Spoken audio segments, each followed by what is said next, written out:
Hey, this is Ryan Steele, and you're listening to the Give and Go podcast.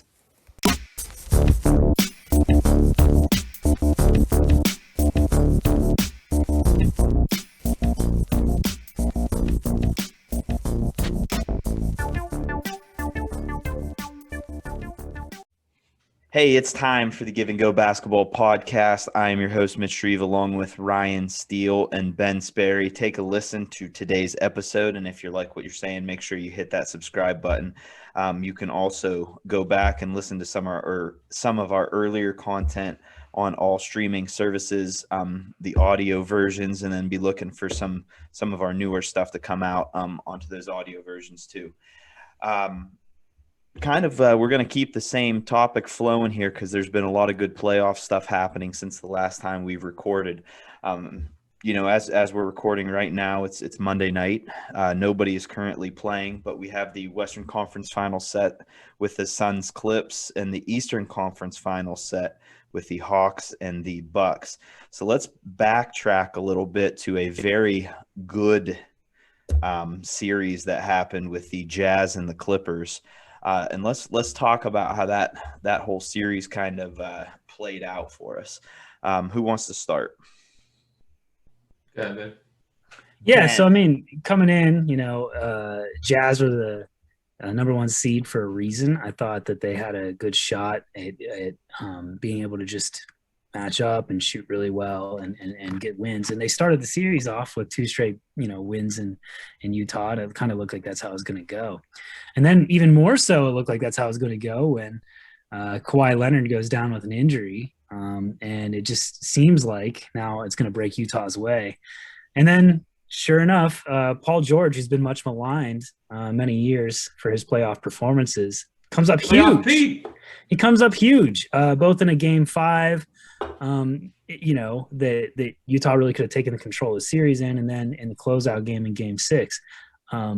There's going to be a lot of things we're going to talk about here with strategy and adjustments and what did and didn't happen. But I think first and foremost, I was just really impressed with the Clippers' intestinal fortitude, how they overcame another bad situation. Looked like it'd be another bad Clippers year. But they pulled it out for the second straight series after starting out down 2-0. Dude, right. I mean, right when you thought it was Clippers going to Clipper, we've seen them blow, even back to CP3 and Blake Griffin era there, blow 3-1 lead, and even last year against the Jazz blow a lead and all against that. Against the Nugs, yeah. Oh, against the Nugs, my bad. But it's just, it was right there on the doorstep for them just to pack it in and be like, okay, Kawhi's done. We're not going to win this series, but Terrence Mann all of a sudden is better than Michael Jordan. PG-13 is playoff P, saucing everybody. Reggie Jackson. Dude, Reggie Jackson. Okay, If I'm Stan Van Gundy, bro, I am with a bottle of Hennessy by my bed right now. That man paid him a max contract damn near to do nothing. And now look at my guy. It just shows you what being in the right position and the right system does for you when you don't ask somebody to do too much. Basically just be a scorer and nothing else. And it's been interesting, right? Because like Nicholas Batum was a guy who didn't do anything for a few years, and he's having big moments. When you go to Charlotte and you're on a butt team, that's kind of what happens. Really, you get forgot about. The Morris twin going off here and there. So, I guess now I don't want to crap on the Jazz too much. I'd rather celebrate the good than just be like, oh, this is the reason. Let's blame them for this. But when you have the number one seed, you have home court advantage, you have the more talent, the more depth, and Kawhi is out. This is why all year long, when the Jazz get prickly in interviews, everybody says we're not real, we're not the real deal, all that. This is why. Yes, you were without your starting point guard. That's a fact. But you had Mitchell, you had Clarkson, you had Ingles, you had Gobert, and you still lose to Terrence Mann. And if I'm a Jazz fan, I was sick when Pat Beverly's hitting eyeball threes to close out a sit. Man, you're down bad if that happens. So yeah. But let's get into this Jazz. So yeah. Rudy Gobert, Defensive Player of the Year, 3-time now. Mm-hmm. I don't know if we've ever seen a Defensive Player of the Year get absolutely exposed to this extent in a series. We've seen him be played off the court before, but now when he gives you nothing on the offensive end, not really grabbing a ton of rebounds, he can't post smaller guys up, and then he can't really rotate on the perimeter. I'm sorry, I can't blame that on Rudy Gobert. That's not what he does. Yeah. You can't kick it to Shaq in his prime and say knock down a three. It's not what he does. So you can't expect Rudy Gobert all of a sudden to be this great perimeter defender and post guys up. Quinn Snyder needed to adjust to that and play his smaller lineups, and he never did. And it's interesting. The Golden State Warriors, even pre-Durant, became famous for having their death lineup, right? When they put Draymond at the 5, and they basically played all big old wings and then Steph, and they just went with it. They'd run teams off the court. They were able to defend well enough that they could still rebound and get stops, and you couldn't stop them. That was kind of a unique thing then. It looks more and more like it's a necessity to have some version of a small ball lineup now. Yes. If you don't have one in the back pocket, then you're going to run into situations where you can't win. And I think that's what became exposed here. Modern basketball over the last decade, to me, was best defined by like 4 out. Maybe you have the one big that rebounds and dives down the middle on the high pick and roll, and everybody else is a shooter and a creator. Well, what's becoming even more modern basketball is really 5 out. If you have 5 big wings that can all create and shoot, and you can still get enough rebounds and get enough stops to defend, that might be where the league's going, or maybe has already gone, and we're just now seeing it come to fruition. Rudy Gobert, in many generations, including this one to some extent, he has won 3 Defensive Player of the Year, is your ideal big, even for just what would be called a modern basketball center in a lot of ways. But he can't play if he can't get offensive rebounds or putbacks or anything on offense, and he can't really defend the perimeter. And that team is kind of structurally built around him. Both ends. He's paid in the centerpiece to what they do and what makes them the best regular season team in basketball. But he's also what kills them in these playoff series. Yeah. So it's like, it's gotta be so frustrating for that. Our whole identity is this guy protecting the rim and the paint and being, our linchpin. And then you get in the playoff series and we're talking about you just can't play him. It was interesting, and I think shows how much he was the linchpin on both ends, is they never went small. And I mean, look, maybe it's hard to with that team because you'd end up playing Royce O'Neal, Joe Ingles, Bogdanovich, as your bigs essentially with Mitchell and Conley or Clarkson, depending on who's healthy, as your guards. But that wouldn't make you smaller than what the Clippers threw out there if you threw that group out there. In theory, that would have been the lineup to try, and they never even tried it. Why do you think that is? Sorry, I'm having some technical difficulties over here. Give me 1 second. Was it me? No. Hold on 1 second. For me personally, and it's probably because I don't know as much as you guys about the game of basketball, but I honestly couldn't figure out why you were getting, it was obvious to me watching those games that he was getting exposed.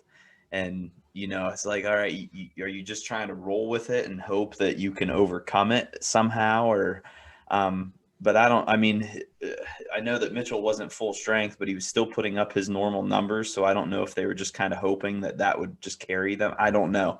But personally, I couldn't figure out why, especially when, the Clips have a guy like DeMarcus Cousins who I don't think did he play at all that series against the Jazz.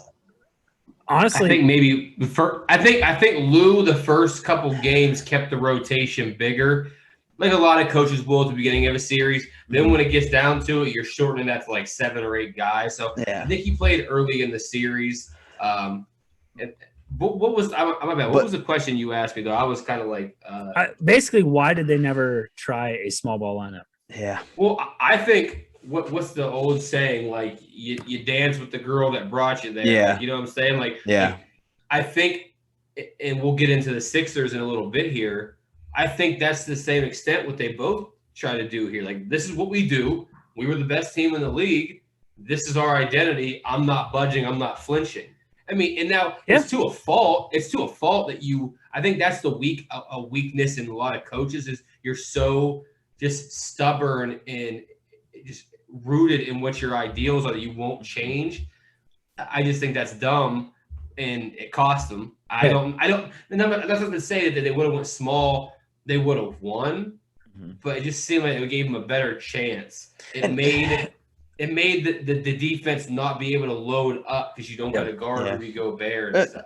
And also judging, as three guys on the outside looking in. I mean, as three coaches ourselves, we've all been there where, okay, somebody says, okay, well, the system we have now is not working. Should we look to change it up? But when you look into what you can do to change it up, maybe you're not going to be better. So maybe he knew that, okay, we're not going to be better than them if we go small ball. So we got to stick with Gobert and hope that he can get it done. Or you can make this argument. Not only do we have the best record in the whole league during the regular season, but we also, we won the first two games of the series playing the same lineups versus the same lineups. And we were just up 25 earlier in this game with the same lineup versus the same lineups. That's true. Good point. So, maybe it was just like, look, we can win like this. We already know we can against this team. Right. And it just didn't work out. How about somebody stay in front of Paul George or Reggie Jackson for a few possessions? Or how about you actually got the guys shooting the ball that you wanted to shoot the ball? They just hit every shot. Like Terrence Mann and Pat Bev are guys that you probably want to shoot threes, to be quite frank. Facts. Exactly right. Maybe you actually got exactly what you wanted out of those defensive possessions and it just worked out for the wrong team.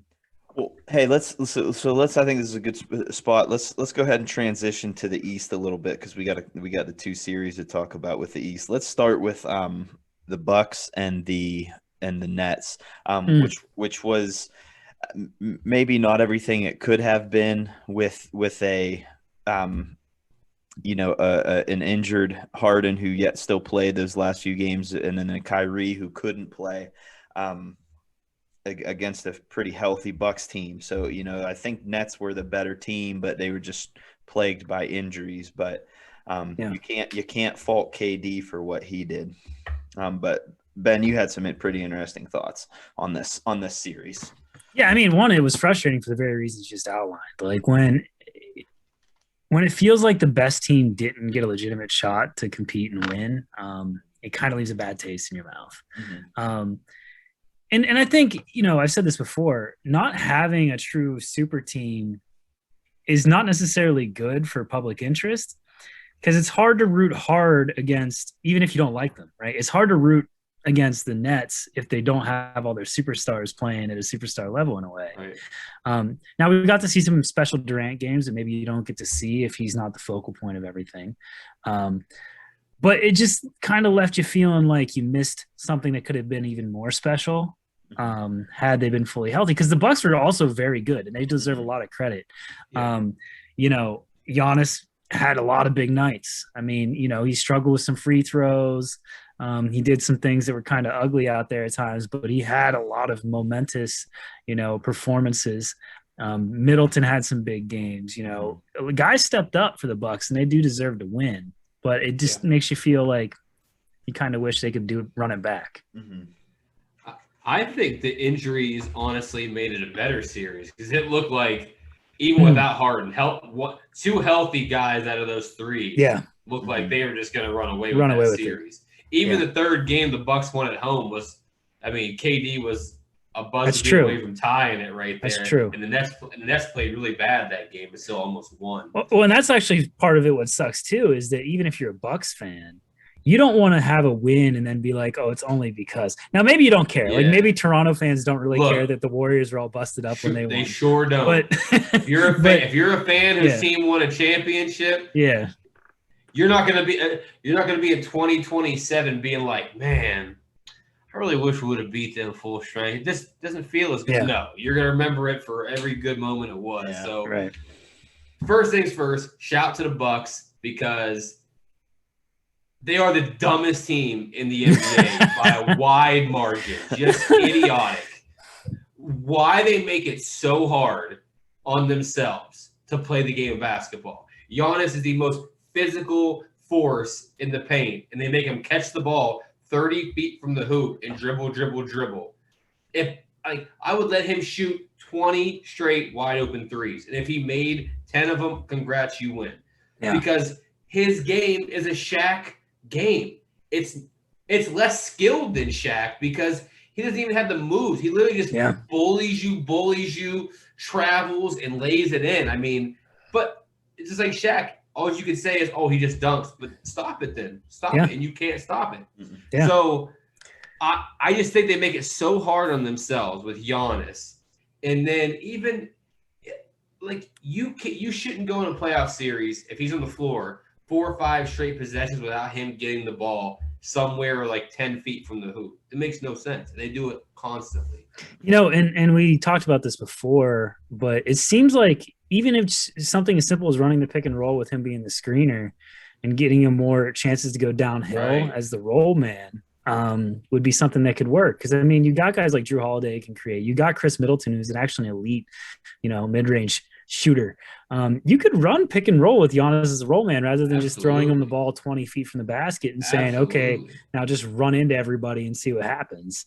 Running into everybody and seeing what happens has actually worked extremely well for Giannis, but it is still frustrating to watch as a fan, not only because it makes it harder on him, but because it's actually not very aesthetically pleasing basketball. No. And you could make Giannis into a much prettier basketball player if you just put him in positions where all you had to do was rise up and dunk or lay it in. Yeah, and like you said, getting him diving to the rim on screens and stuff. I think, look, congrats to the Bucks. They now look like the clear-cut favorite to either win the finals or at least make it to the finals for sure. And that's a huge step in the Giannis Bucks progression here. We have more pods to talk about them. Let's kind of eulogize and put, a wrap to the 2021 season for the Nets real quick. Yeah. Durant, okay? Hands down, one of the best performances I've ever seen. Kind of two of the best performances I've ever seen in the same series. Probably 2 of his top 5 playoff games for his legacy goes. Now, we were kind of talking about this before we started recording today. I feel like fans, fair weather fans, whatever, fickle fans, whatever you want to call them, they would give him more credit for losing in the second round with hurt players and not as much talent around him than they would give him for going toe-to-toe with LeBron James, out-dueling him and winning an NBA championship because he was on a super team. Yeah. Or he chased a ring. You know what I mean? Yeah. I think there's something to that, but it doesn't have to be like that. You know what I'm saying? Like, I think he should get a fair shake either way. I just want to know what you think. No, I agree. I think it's hard. Like, fans don't always appreciate greatness until it's too late. And I'm guilty. I'm as guilty of this as anybody, right? Like, I remember Reggie Miller growing up. I hated on him when he was going against toe-to-toe with Jordan. But then when he got older and he was like not even as good as he used to be, I was like, man, Reggie's really cool to watch. Like the way he plays the swagger and the way he does things. Like, and we go through this sometimes. And KD got a lot of hate for going to the Warriors, an already stacked team. But the truth is, aside from LeBron, who can you say is definitely better than KD's been the last 10 years? And I mean, I don't know if you can say anybody has been. And he's so incredible. The way he scores and just makes the game look incredibly easy is what I'm going to remember him for going forward. Because, like, he could just get to his spots and raise up. And I kept telling my dad that, not a basketball guy. I was like, just watch. He's going to take 2 dribbles to his right and pull up, and the guy's not going to be able to do anything about it. And he did it over and over again to keep him in the game. Right, and then he does that, and so you're waiting on the pull-up, and then he'll just go sometimes. He'll get all the way to the rim, and he's so long you can't stop it. Yeah. I'm going to throw this into the mix, too, because you guys are talking about his offensive game. I thought he was fantastic on the defensive end of the floor, especially when, like, they pull Blake Griffin out, and he had to, like, essentially be the 5.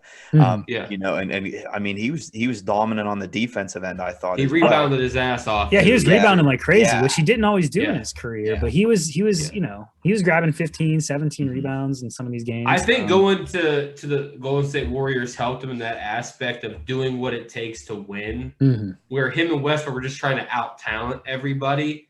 To a certain extent, the Warriors did do that, but they had guys like Draymond and Andre Iguodala who are dirty work, nitty-gritty kind of players who kind of probably embodied that in him, brought out that defensive side and the rebounding side where, I mean, he's excellent. So, stay on the Nets real quick.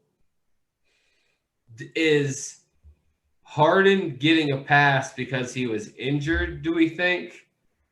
Because he put up an absolute dud a couple games in a row to end this series. You know, his playoff stock hasn't necessarily been super high anyways, which you can argue whether that's fair or not because he's also been really good and carrying some teams pretty deep in the playoffs. But, you know, he didn't play great. And I think that's mainly due to the injury. So I think it's fair that I wouldn't give him like a pass that's like 100%, so to speak. But I personally feel from watching the game that you knew he was injured. The players that bother me, even though they're not stars or whatever, is when Joe Harris is a 48% 3-point shooter, right? And not just one season. He's had multiple seasons. He's been a 48% 3-point shooter. And he's missing butt-naked threes down the stretch. They were just leaving him wide because they had to leave him wide. I mean, that's frustrating. And I mean, look, maybe if you replay that a couple times, he wouldn't miss those shots. But even the ones he hit, they weren't pretty, right? Like he wasn't hitting shots at all series. And you know, if he just hits 1 or 2 threes, that's win. It's it. And you can disagree with me on Harden, but my theory is if you're going to play. Like at one point he had a chance for a breakaway. Like he got a steal at the top of the key or something like that and was able to go and he held back and let the defense and offense get back instead of just going. I mean, if you're going to play. If you're hurt, hey, don't get me wrong, you're hurt. But like if you're going to be in there, I mean, this is the playoffs, man. You got to go. That's just I will say though, for somebody who was hurt, they rode the shit out of him. They did. He played like every minute of every game. He played like 47 minutes. It was like, bruh, maybe. I think honestly, they knew that he wasn't near 100%. He probably said he could go. They probably wanted him out there just to take the ball handling because KD now has to be your lead rebounder, score all your points, get all your assists, everything. They probably just wanted Harden to come out there, handle the ball, bring it up, get him into their sets because they knew he couldn't attack the rim at all. Right, and be a threat to shoot at least, right? So like you can't just help. And that's essentially what he did. He'd bring the ball up the court, create something, and then just stand there and catch and shoot. But you know, what's his biggest offensive strength would be what in your guys' eyes? Because to me, it's getting people in foul trouble. And now maybe Giannis has 3 fouls because you can't stop him from going to the hoop. He gets fouled easily. He didn't even have that in his game. He was strictly 3-pointers and bringing the ball up, and that was it. And it made his step back game terrible because he was actually not a threat to go by you. So you know, catch and shoot was bad. He couldn't catch anything and shoot it. It was defensive end. He didn't look very tough on the. Hey, I loved him on the defensive end. Actually, well, he couldn't move his feet, but on the post, he was legit. He was strong as hell. Yeah, there, I'll give you. But to that's what I mean, post defense. But what I'm saying, back to the Bucks being the dumbest, the most idiotic team. Why wouldn't you attack him? Why wouldn't you force a switch with Middleton or Holiday or anybody and get him involved in every single time down the floor? Yeah, like they made it so much more difficult on themselves, and it makes I'm glad they won for themselves, but that was just terrible. One more cool thing about that series, real quick, to me, one of the coolest moments was Durant and PJ Tucker go way back. They're cool as hell together. They're chirping the whole time, little shoving and stuff. Katie's mom is sideline. She obviously knows PJ. You could see her mouth. She put the mask down and said, "This is not football" or whatever to PJ. And PJ said, "I love you." And she said, "I love you too." He just started. He was trying to be all serious on the court. He just started smiling and like winked at her. That was really cool. I like that moment. Well, hey, that's a good spot for us to take our first break. When we get back, we'll get into the other East with the other East. Oh my goodness, semifinal. Series. Thank you. Semifinal. And we'll kind of give a little preview of the Eastern Conference Finals and the Western Conference Finals. Hey, stick around. This is the Give and Go Basketball Podcast. Thanks for listening to the Give and Go Basketball Podcast. Welcome back to the Give and Go Basketball Podcast. Before we took our little break there, we were talking about the Western semifinals, the Eastern semifinals. So we're going to continue on with the Eastern semifinals and talk about the Philly and Hawks series, which was another fantastic series, especially for the Hawks, who were the underdogs as the 4 seed. Let's just dive right into it and talk about it. Steele, what do you think about that series and how it ended up? So, and kind of how we talked about the Jazz being the more talented team, home court advantage, number 1 seed. You know, I feel like if you're Philly, obviously that's a terrible way for your season to end. You blow 2 games in that series with big leads. And then you have game 7, still no hurt. You have game 7 at your home floor, and the other team's best player goes like 4 for 30, and you still lose. I just terrible way for that to end, and a terrible way for Embiid's season to end. How brilliant his season was, and like we talked about many times on here, whether him or Jokic would be the MVP. I guess we're probably just going to get right into it, the Ben Simmons stuff. Yeah. But before we talk about Simmons, I do want to say about Atlanta. This is a team early in the year that I think they started like 14-20. When we did one of our early episodes, I think I called out Trae Young as being one of these good, guys that were going to put up great stats. I think I actually had him as one of my favorites for the Kevin Martin All-Star team, right? Because they got Lloyd Pierce up out of there. But they get, they fire Lloyd Pierce, the Nate McMillan takes over, and they actually have a great second half of the season. And then they're hot for the playoffs. And, they've looked great, not just good, but great against New York, and then showed a lot of toughness against the Sixers. It looked like several times the Sixers are going to run away and be the better team. Yeah, here it is. I just pulled it. I pulled it right up here. Lloyd Pierce went 14-20. Nate McMillan went 27-11. And I think that I agree with you. That's it showed in the playoffs because they were just absolutely tough. Right. And a lot of that's, change of coach, change of, scenery, whatever you want to call it. And then a small part of it that's probably underappreciated by people who aren't really watching is Bogdanovich got healthy. He was missing for the first half of the season, first portion of the season. But, he wasn't healthy in game 7. And they still were able to pull it off. On and no DeAndre Hunter, who's been very important for them. Right. And granted, he missed a lot of the regular season too, but he's another. I'm just saying, that's a very important piece, and they didn't have him either. So, right. If you're Philly, that's. And Atlanta showed a lot of toughness. Trae Young had moments where he looked like an actual superstar, both in the first and second rounds. And, just a lot of pieces played really well. John Collins had a lot of big moments. Kevin Huerter had a huge game in game 7. So, it was a great performance by Atlanta before we talk about, just like we did the Jazz, what the Sixers could have done different. And I do want to do that because I've got on here now 2 series in a row with Atlanta. And I said in the Knicks round, hey, this is just cake right now. Like the fact that you won a series, you're ahead of schedule, this is cake. You go to this round now, I'm like, hey, they won a game or 2. Wow, this is really great for them.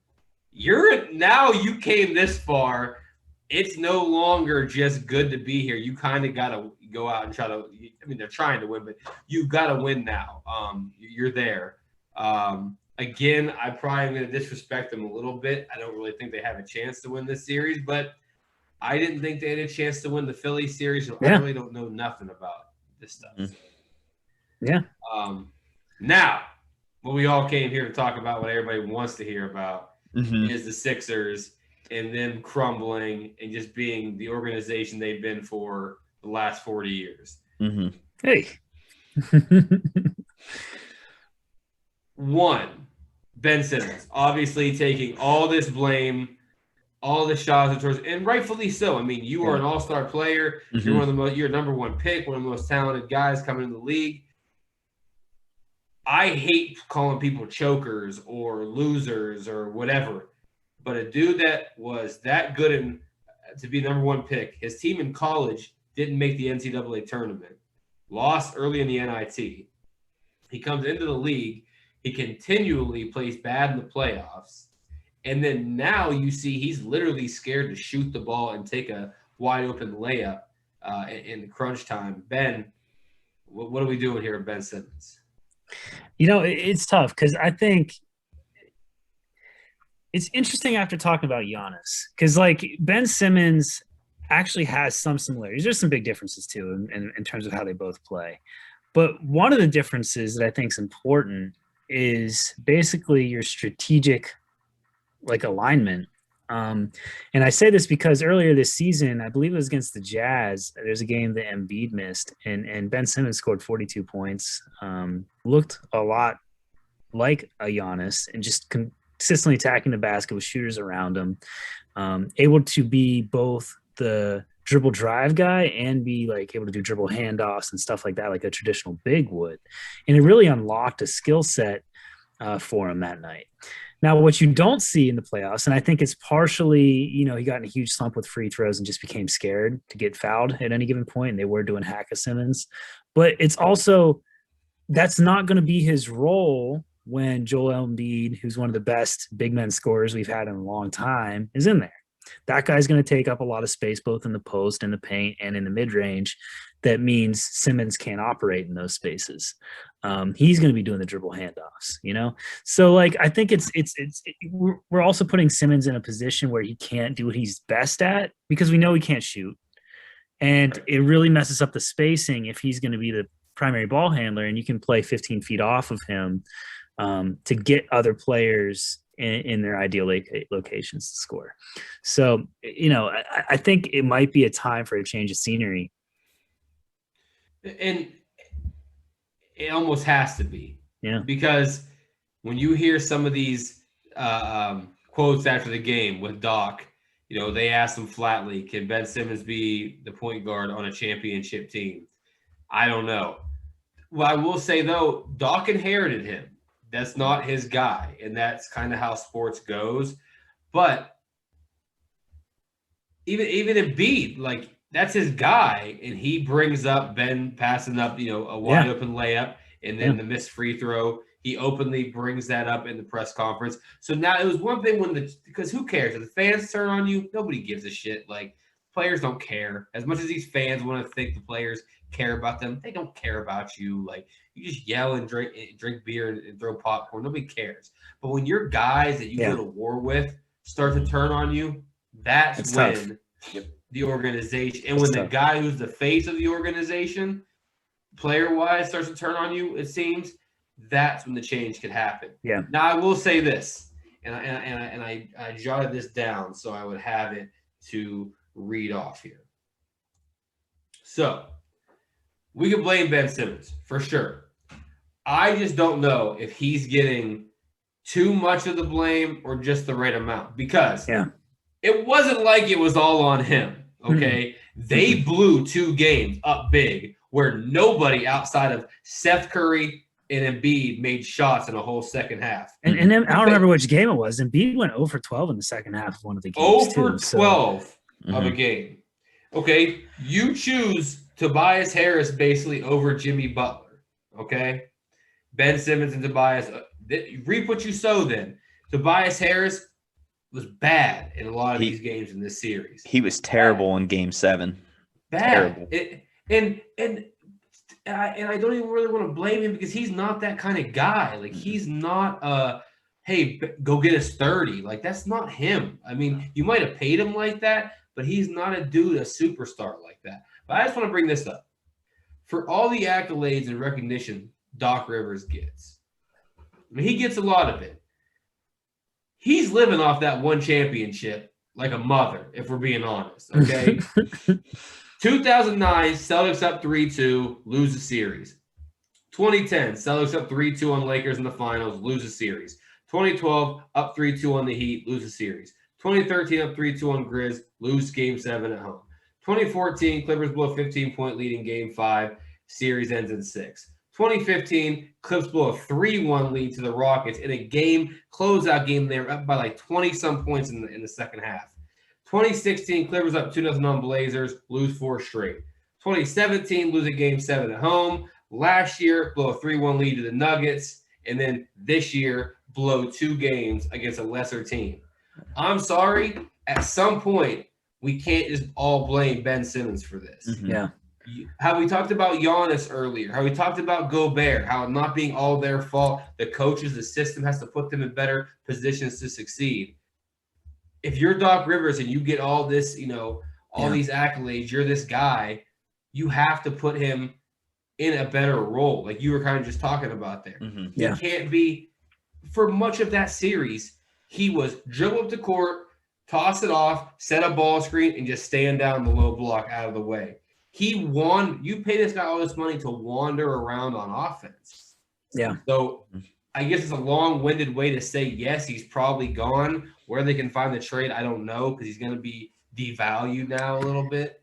Yeah, which is either fair or not fair, depending on how you look at it. Because, like you're saying, you want to bring up your theory too? We could throw this theory out that so like one of the internet rumors / I think I even saw ESPN discussing it would be a Blazers Sixers trade of CJ McCollum, and it might be some kind of package, but for Ben Simmons.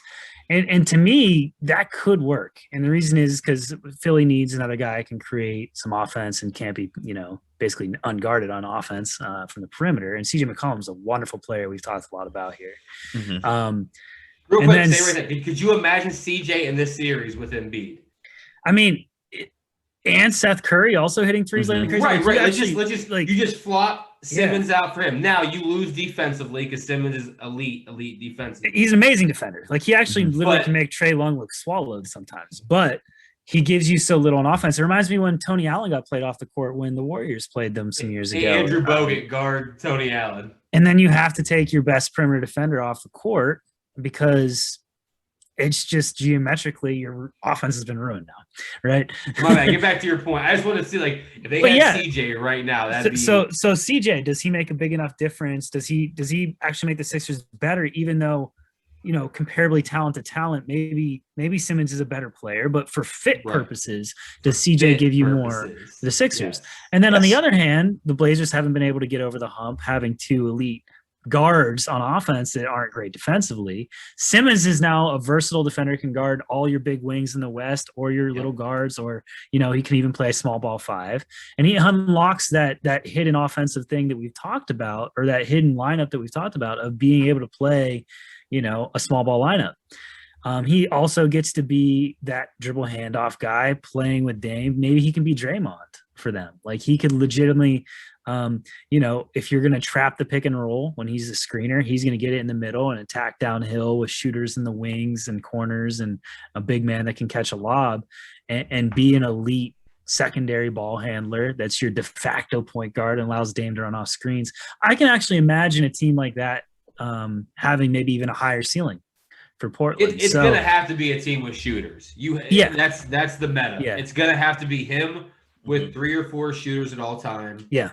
And they have to be actual. It can't be Korkmaz and Tobias Harris. But could you legit shooters? Could you imagine Lillard and Norman Powell, who shot over 40% from 3, being 2 of those guys? And then you can have Nurkic as your big that is in the dunker's position, and maybe it works. They might need one more shooter, but maybe it works. So I can imagine that working. But yeah, and to your underlying point, like when we talk about this, how can you make that work with the Sixers' current personnel? Can you make Simmons into a productive offensive player if Embiid is your focal point offensively? He's incredible, and he's kind of like Prime Rondo was.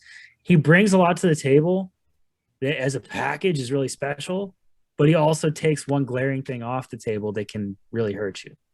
Right. Because he's completely not only unable but unwilling to shoot the ball. Right.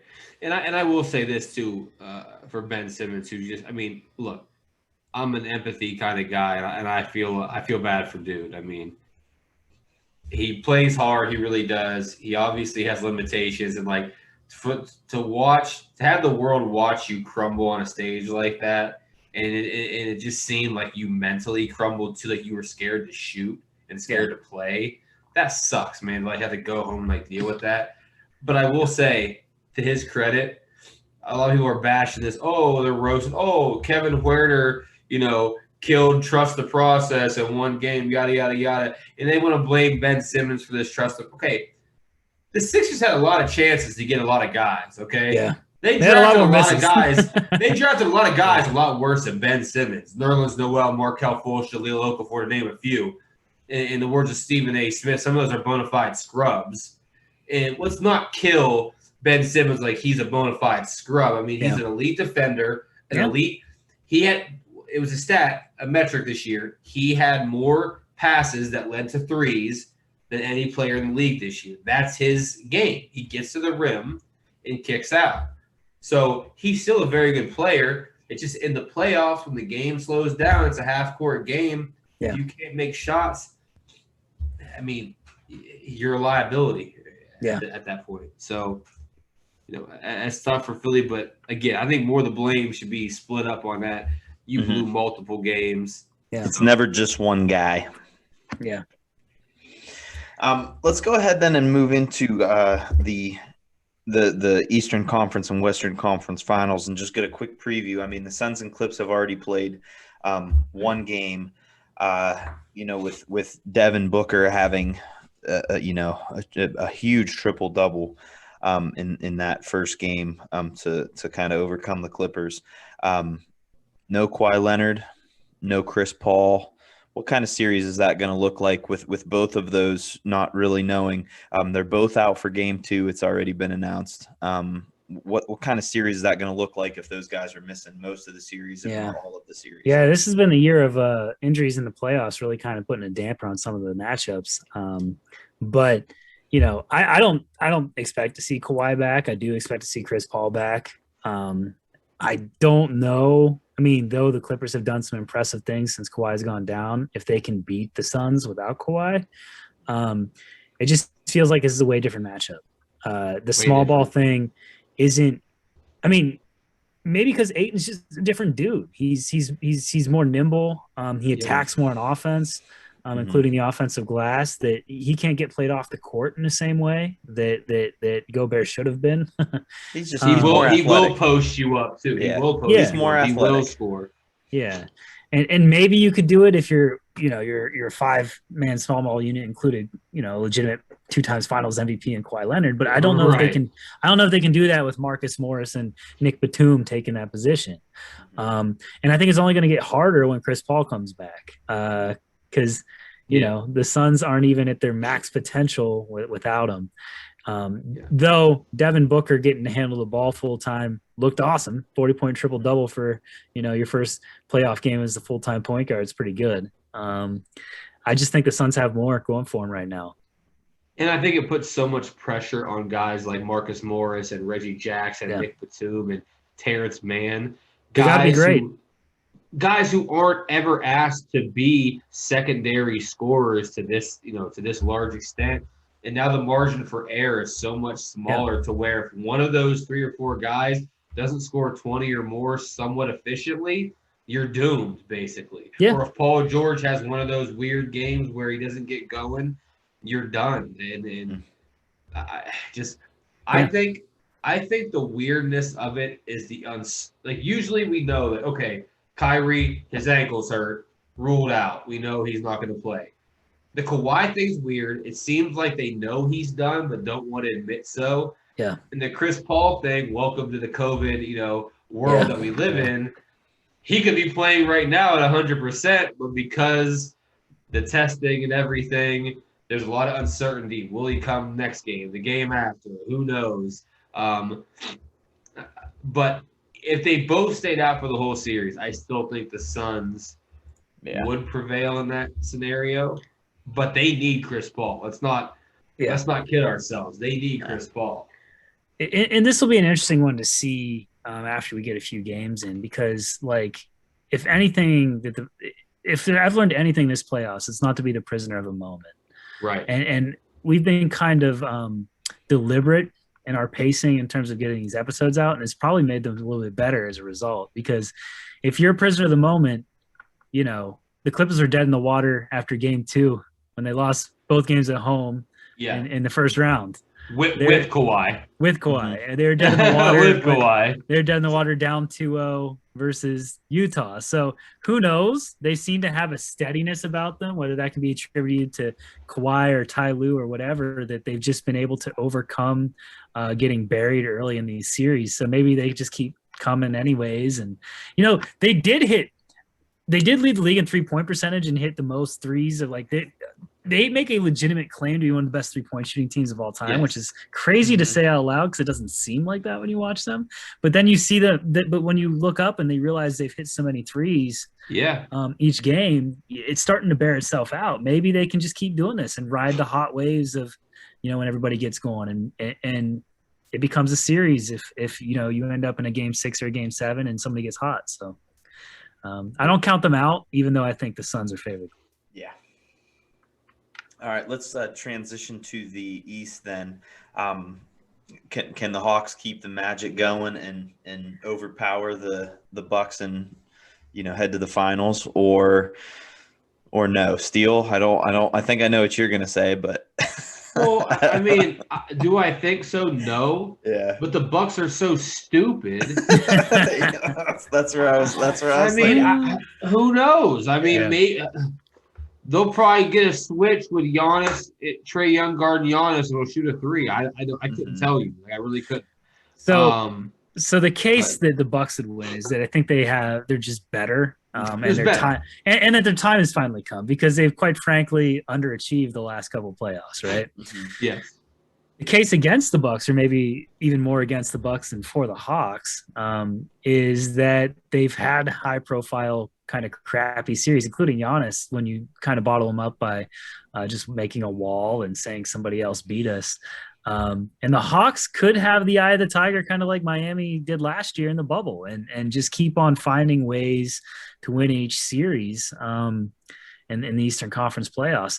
I mean, Trae Young's been awesome, so you can't count out the fact that he might be able to continue to create really good offense for them, even against Milwaukee. But he's running into a tough situation because, like, you know, Ben Simmons was an elite defender when they put him on him. He had trouble. Now you're talking about Holiday. Now you're getting Drew Holiday, who's an upper echelon perimeter defender as well. Yes.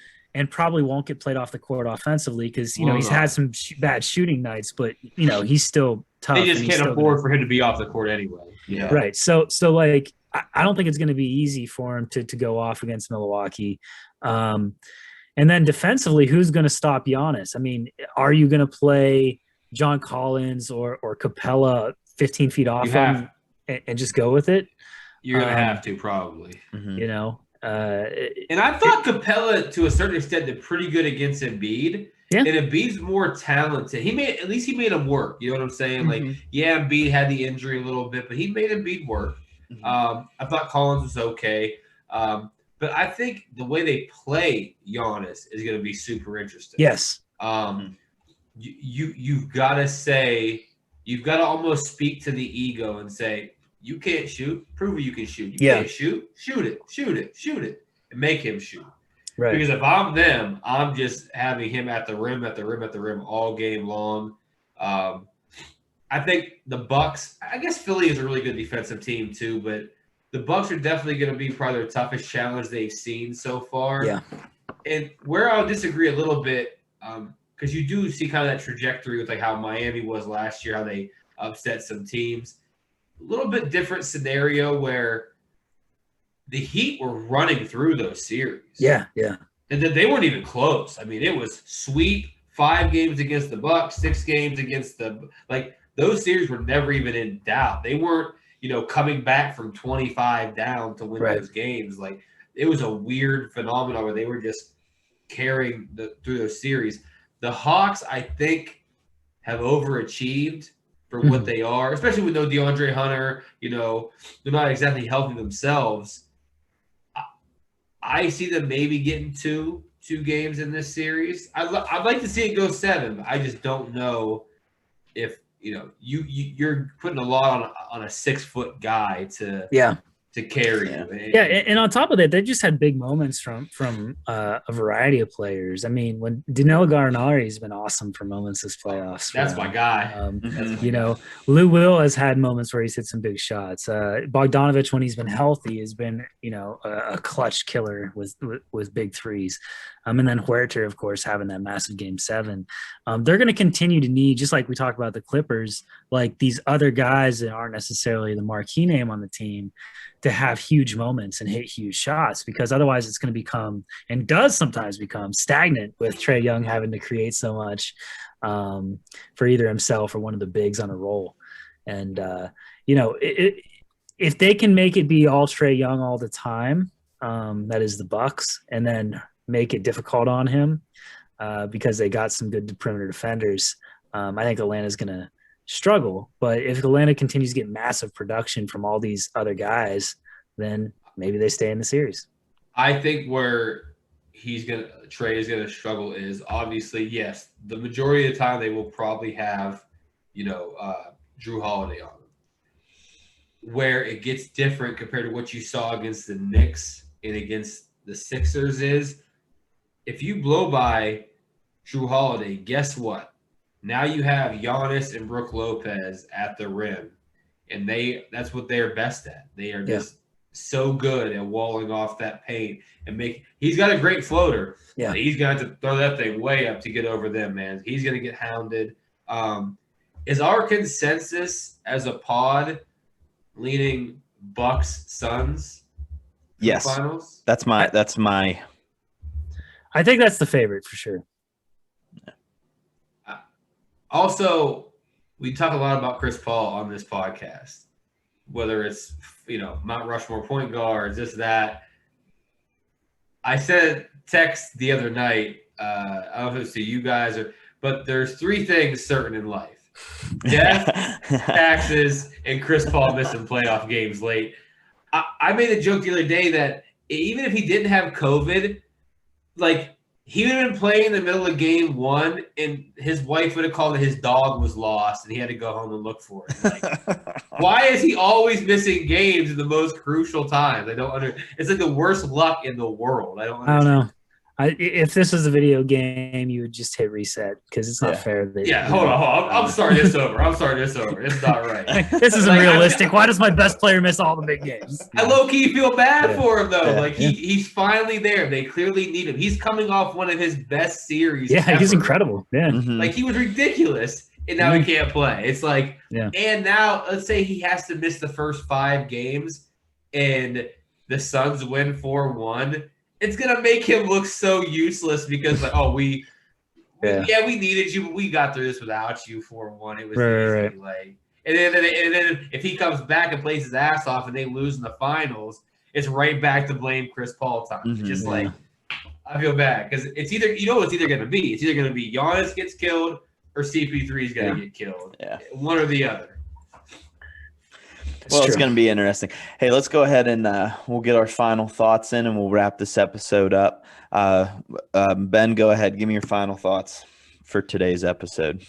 Pay attention to our next episode. We're going to talk about the legacies of some of these guys and how they've gone up and down with the storylines of the playoffs, because I think what Steele was just saying leads right into that. So stay tuned. Steele?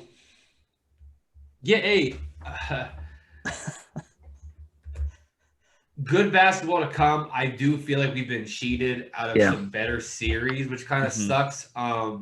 Especially when none of us 3, we have no skin in the game right now. None of our teams are in it, none of our whatever. Like, we're just watching just for the best games that we could see. And I do think we've been cheated, whether it's even the first round, guys being injured, AD, LeBron, whether or not they were good enough, they were gone the first round. No Steph Curry.